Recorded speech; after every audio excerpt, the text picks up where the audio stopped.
Dear students, आज हम teaching of environmental studies में वेज ऑफ कंडक्टिंग इंक्वायरी के अंतर्गत डिस्कशन मेथड पर चर्चा करेंगे। डिस्कशन मेथड को विचार विमर्श विधि भी कहा जाता है। विचार विमर्श विधि में किसी प्रकरण या फिर समस्या के ऊपर स्वतंत्रता पूर्वक अध्यापक एवं विद्यार्थी सामूहिक वातावरण में अपने विवेकपूर्ण विचारों का आदान प्रदान करते हैं तथा आम सहमति द्वारा किसी निर्णय पर पहुंचते हैं। इसलिए इसे स्पेशल फॉर्म ऑफ कन्वर्सेशन भी कहा जाता है। ये एक ग्रुप एक्टिविटी है जिसमें अध्यापक एवं विद्यार्थी जो है वो किसी समस्या या किसी टॉपिक पर चर्चा करते हैं। जॉनसन ने इसे कहा है, discussion is a social action in its pure form. विचार विमर्श जो है ये एक विशुद्ध रूप में सामाजिक कार्य है। अब हम इसके प्रोसीजर या इसकी प्रक्रिया के विषय में चर्चा करेंगे। तो इसकी प्रक्रिया में सबसे पहला स्टेप हमारा आता है प्रेजेंटेशन ऑफ प्रॉब्लम और टॉपिक। विचार विमर्श करने के लिए हमारे पास या तो कोई समस्या होनी चाहिए या फिर हमारे पास कोई प्रकरण होना चाहिए जिस पर हमने चर्चा करनी है।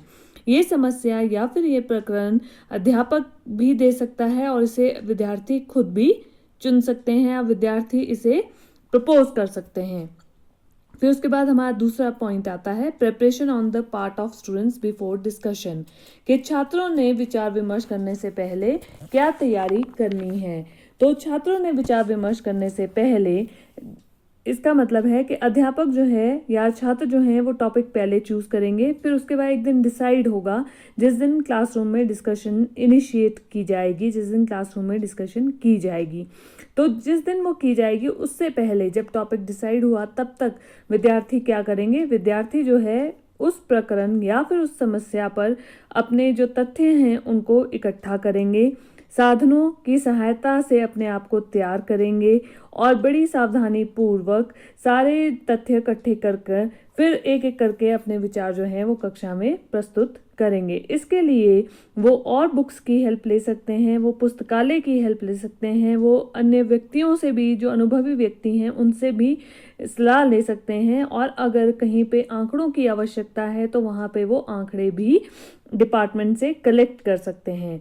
फिर हमारा थर्ड स्टेप आता है एग्जीक्यूशन, संचालन। संचालन वो स्टेप है जिस दिन कक्षा में डिस्कशन को इनिशिएट किया जाएगा।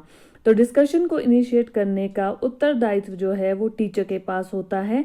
टीचर जो है जिस प्रकरण या जिस समस्या पर डिस्कशन करनी है वो प्रकरण या समस्या जो है वो क्लासरूम में पेश करेगा। उस पर थोड़ा सा अध्यापक जो है वो भाषण देगा। उसके बाद फिर वो बच्चों को बोलेगा कि वो 1 बाय 1 डिस्कस करें।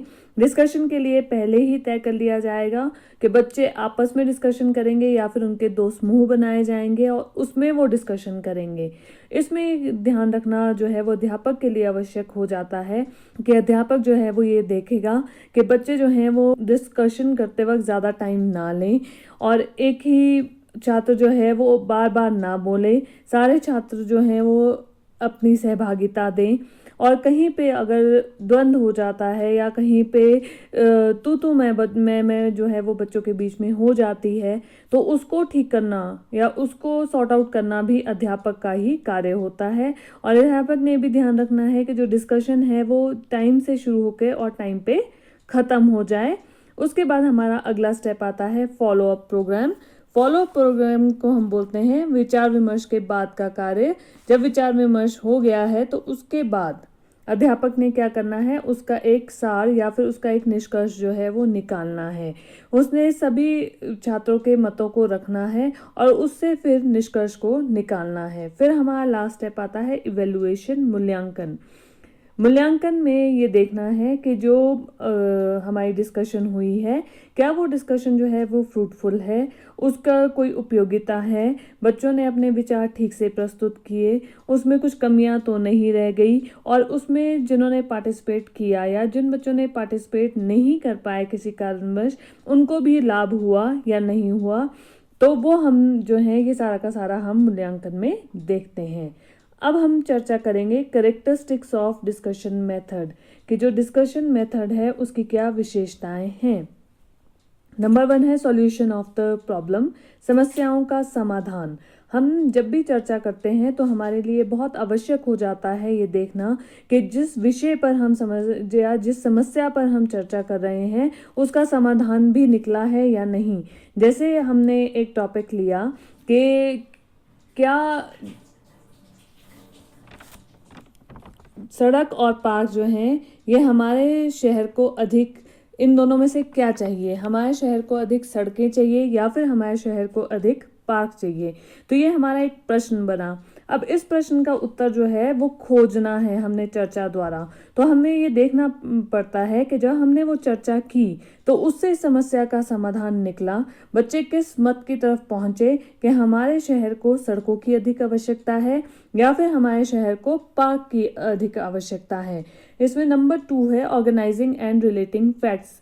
विषय के जो तथ्य हैं उनको संगठित करना और उनको संबंधित करना। इसका मतलब है कि हमने क्या करना है, जैसे मैंने आपको एक समस्या बताई कि हमारे शहर को सड़कें अधिक आवश्यक हैं या फिर हमारे शहर को पार्क की, बागों की अधिक आवश्यकता है। तो इसमें हमने ये जो तथ्य हैं वो इकट्ठे करने हैं। तथ्य हमारे कैसे इकट्ठे होंगे कि हमारे शहर में कितने पार्क ऑलरेडी हैं और कितने और पार्क्स की यहाँ पे ज़रूरत है। पार्क्स जो हैं वो सिटी में एक मेन चाहिए या फिर हर एक लोकेलिटी, हर एक एरिया में एक पार्क जो है वो होना ज़रूरी है, चाहे वो बहुत बड़ा पार्क ना हो पर फिर भी एक छोटा पार्क जो है वो वहाँ पे हो। तो अगर छोटे अवेलेबल हैं तो कैसे अवेलेबल हैं, क्या वहाँ पे फैसिलिटीज़ जो हैं वो दी गई हैं, लोग वहाँ पे जाते हैं, बच्चे वहाँ पे जाते हैं, बच्चे वहाँ पे खेलने के लिए जाते हैं, लोग वहाँ पे वॉक करने के लिए जाते हैं, वहाँ पे बैठने की सुविधा भी है कि या नहीं है। तो जब हम ये सारे तथ्य इकट्ठे करते हैं तो उसे हम कहते हैं organising and relating facts. Next है utilisation of and development of experiences, अनुभवों का विकास एवं उपयोग। इसका अर्थ है कि जब हम ये फैक्ट्स को इकट्ठा करते हैं और उनको ऑर्गेनाइज करते हैं तो हमें बहुत सारे अनुभव होते हैं और उन अनुभवों को हम क्या करते हैं, फिर जब हम कक्षा में चर्चा करते हैं तब हम उन अनुभवों का आदान प्रदान करते हैं, जो हमारा अगला पॉइंट है एक्सचेंज ऑफ ओपिनियन। फिर हम तथ्यों पर आधारित क्या करते हैं, अपने विचार प्रस्तुत करते हैं। नेक्स्ट पॉइंट है हमारा एग्रीमेंट, सहमति। एग्रीमेंट का मतलब है कि जब हम एक चर्चा को इनिशिएट करते हैं क्लासरूम में तो वहाँ पे हमें एक मत होकर जो है वो चलना है या हमारी सहमति जो है वो होना बहुत आवश्यक है हमें, क्योंकि एंड में एक निर्णय पे पहुंचना है। हमने जहाँ पे चर्चा की इस विषय पे कि हमारे शहर को किसकी अधिक आवश्यकता है, सड़कों की या फिर पार्क की, तो हमने एंड में एक सहमति से एक निर्णय पे पहुंचना है। या हम बोलेंगे और कि हमारे शहर को सड़कों की अधिक आवश्यकता है तो हम अपने तथ्य उस आधार पर देंगे, या फिर हम उस निर्णय पे पहुंचेंगे कि हमारे शहर को पार्क की अधिक आवश्यकता है तो हम बताएंगे कि पार्क से हमारे शहर को क्या फायदा होगा। नेक्स्ट हमारा पॉइंट है एक्टिवनेस, सक्रियता। सक्रियता से अभिप्राय है यहाँ पे छात्रों की सक्रियता। अगर छात्र सक्रियता के साथ पार्टिसिपेट नहीं करेंगे तो चर्चा जो है वो अपने आप में अधूरी रह जाएगी। इसलिए विचार विमर्श में छात्रों का सक्रिय रहना जो है वो बहुत आवश्यक हो जाता है और अध्यापक का उनका निरीक्षण करना जो है वो उससे भी आवश्यक हो जाता है, ताकि हर एक छात्र जो है वो सक्रियता के साथ भागीदार बने। अब इसके बाद हम करेंगे मेरिट्स ऑफ डिस्कशन मेथड के जो डिस्कशन मेथड है इसके क्या गुण हैं। तो इसका पहला गुण है टीम वर्क। जब हम डिस्कशन मेथड की बात करते हैं और डिस्कशन हम करते हैं तो अगर मैंने आपको पहले बोला या तो सारे बच्चे पार्टिसिपेट करेंगे या फिर उनके ग्रुप्स बना दिए जाएंगे। अगर ग्रुप बनाते हैं तो वो एक टीम वर्क हो जाता है। जैसे 2 ग्रुप बनाए, ग्रुप 1 ग्रुप 2, तो ग्रुप 1 एक टीम होगी, ग्रुप 2 एक टीम होगी और दोनों टीम्स जो हैं वो क्या करेंगी, वो आपस में एक दूसरे के साथ चर्चा करेंगी। तो टीम वर्क जो है वो डिस्कशन मेथड के द्वारा हो जाता है। नंबर 2 है डिस्कवरी ऑफ अननोन, अज्ञात की खोज, जो हमें नहीं पता है, जिसके बारे में हम सोचते नहीं हैं या हम क्या करते हैं, जब हमें टेक्स्ट बुक से पढ़ाया जाता है तो हम सिर्फ उतना ही पढ़ते हैं, उससे ज़्यादा सोच जो है वो हमारे दिमाग में नहीं आती है। पर जब हम किसी विषय के ऊपर चर्चा करते हैं, और जैसे अभी हमने कैरेक्टरिस्टिक्स में भी किया कि उसमें छात्र जो हैं वो क्या करते हैं, वो इन्फॉर्मेशन को कलेक्ट करते हैं, वो एक्सपीरियंसेस गेन करते हैं, तो उससे क्या होता है, जिन चीज़ों के बारे में उन्हें नहीं पता है उनका ज्ञान भी उन्हें प्राप्त हो जाता है। नंबर 3 है, it is helpful in development of mental faculties. ये मानसिक शक्तियों के विकास में मददगार है। मानसिक शक्तियों में हमारा आता है जैसे रीजनिंग है, थिंकिंग की एबिलिटी है, हमारी पॉजिटिव एटीट्यूड है, हमारी डिसीजन मेकिंग की एबिलिटी है। ये सारी एबिलिटीज़ जो हैं वो हमारी डिस्कशन के थ्रू डेवलप हो जाती हैं। फिर है डेवलपमेंट ऑफ टॉलरेशन, सहनशीलता का विकास। डेवलपमेंट ऑफ टॉलरेशन से अभिप्राय है कि जब हम चर्चा करते हैं तो उस टाइम पे जब एक ग्रुप जो है वो अपने विचार दे रहा होता है तो दूसरा ग्रुप जो है उसे बहुत सहनशीलता के साथ उसके विचारों को सुनना है। अगर वो उसके विचारों से सहमत नहीं भी है तो भी उन्हें सुनना है, और वहीं पे उन पॉइंट्स पे उन दूसरे ग्रुप को क्रिटिसाइज नहीं करना है। तो इसे हम क्या कहते हैं, इसे हम डेवलपमेंट ऑफ टॉलरेशन कहते हैं।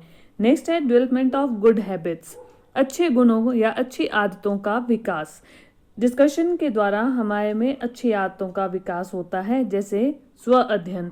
हम अपने आप सेल्फ स्टडी करना शुरू कर देते हैं, क्योंकि जब हम सर्च करते हैं तो धीरे धीरे हमारा इंटरेस्ट जो है, जो हमारे विषय हैं उनकी तरफ बढ़ता जाता है, और हम इंडिपेंडेंटली स्टडी जो है वो कर सकते हैं। हम ज़्यादा जब विचार विमर्श करते हैं तो हम ज़्यादा सोशेबल बन जाते हैं, हम ज़्यादा सामाजिकता के गुण जो हैं वो हमारे अंदर आ जाते हैं, हमारे में पोलाइटनेस आ जाती है, हमारे में कोऑपरेशन की एबिलिटी का डेवलपमेंट जो है वो हो जाती है। नेक्स्ट पॉइंट है हमारा कलेक्टिव डिसीजन मेकिंग, सामूहिक अधिगम के निर्णय लेना। कलेक्टिव डिसीजन मेकिंग का मतलब है कि हम क्या करते हैं, हम कलेक्टिवली डिसीजन ले सकते हैं। ये फिर उन दो ग्रुप्स के बारे में है। अगर चर्चा दो ग्रुप्स के बीच में हो रही है तो एक ग्रुप मिलके एक तरह के विचार प्रस्तुत करेगा, दूसरा ग्रुप मिलके एक तरह के विचार प्रस्तुत करेगा। तो एक विचार पे सहमत होना और उसे फिर प्रस्तुत करना जो है, इसे हम बोलते हैं collective learning decision making. Next point है हमारा, it is a psychological method. ये एक मनोवैज्ञानिक विधि है। ये मनोवैज्ञानिक इस प्रकार से है क्योंकि अध्यापक केंद्रित नहीं है, ये छात्र केंद्रित है। ये छात्र की रुचियों के अकॉर्डिंग और उसके एज के अकॉर्डिंग है। नेक्स्ट है हमारा, it is useful at all levels. ये सभी स्तरों पर उपयोगी है। इसको हम लोअर लेवल पे भी इनिशिएट कर सकते हैं और इसको हम हायर लेवल पे तो करते ही हैं। लोअर लेवल पे हमारे जो टॉपिक डिस्कशन के होंगे वो थोड़े से सिंपल होंगे, और हायर लेवल में हमारे टॉपिक्स जो हैं वो थोड़े से डिफिकल्ट होंगे। लोअर लेवल और हायर लेवल का मतलब हमारा यहाँ पे क्लासेस के साथ है कि हमारी जो हायर क्लासेस हैं और जो हमारी प्राइमरी क्लासेस हैं। नेक्स्ट है हमारा अचीवमेंट ऑफ ऑब्जेक्टिव्स, उद्देश्यों की पूर्ति। हमने ध्यान रखना है कि जो ये हमारी चर्चा विधि है ये हमारे पाठ्यक्रम से अलग नहीं है। टीचर ने जब चर्चा विधि कक्षा में करवानी है तो वो पाठ्यक्रम से संबंधित ही करानी है, और उसका उद्देश्य होना चाहिए कि इसके द्वारा भी उसने उद्देश्यों की पूर्ति करनी है, और उद्देश्यों की पूर्ति जो है वो विचार विमर्श विधि के द्वारा संभव है। अब इसके बाद हम चर्चा करेंगे इसके डीमेरिट्स के बारे में कि इसके क्या डीमेरिट्स हैं। तो पहला है not suitable in present circumstances. ये आज की जो वर्तमान परिस्थितियां हैं उनमें इस विधि को हम उतना ज़्यादा प्रयोग में नहीं ला सकते हैं। इससे अभिप्राय है कि हमारी आज की परिस्थिति कैसी है। एक हमारा जो सिलेबस है क्लासेस का वो बहुत ज़्यादा है, और उसके बाद जो अगर बच्चे हैं वो एक कक्षा में बहुत ज़्यादा हैं, तब भी हम क्या कर सकते हैं, हम इस विधि को अपना नहीं सकते हैं, क्योंकि उसमें हर बच्चा जो है वो पार्टिसिपेट नहीं कर सकता है। और अगर बच्चों का ही बीच में एटीट्यूड जो है वो नॉन कोऑपरेटिव हो, वो आपस में एक दूसरे से कोऑपरेट नहीं कर पा रहे हैं, तब भी हम इस विधि को उपयोगी नहीं मानते हैं। हमारा दूसरा डिमेरिट है इसका wastage of time and energy, समय और शक्ति का अपव्यय। समय और शक्ति के अपव्यय से अभिप्राय है कि कि विचार विमर्श विधि में एक तो समय ज़्यादा लगता है, पहले हम टॉपिक देंगे, फिर हम बच्चों को टाइम देंगे, वो वहाँ से मटेरियल कलेक्ट करेंगे, फिर अगर हम एक सहमत नहीं हुए एक पीरियड में तो हमें एक से ज़्यादा पीरियड जो है वो भी इस डिस्कशन के लिए चाहिए। और उसके साथ इसमें टीचर की प्लस स्टूडेंट्स दोनों की एनर्जी जो है वो चाहिए, दोनों की लगती है। और अगर वो आपस में सहमत, जैसे मैं आपको अभी पहले भी बोला, नहीं होंगे तो क्या होगा, इसको फिर हम मान सकते हैं कि इसमें हमारा समय भी वेस्ट हुआ और हमारा एनर्जी भी वेस्ट हुई। नेक्स्ट पॉइंट है लैक ऑफ कैपेबल टीचर्स, कुशल अध्यापकों की कमी।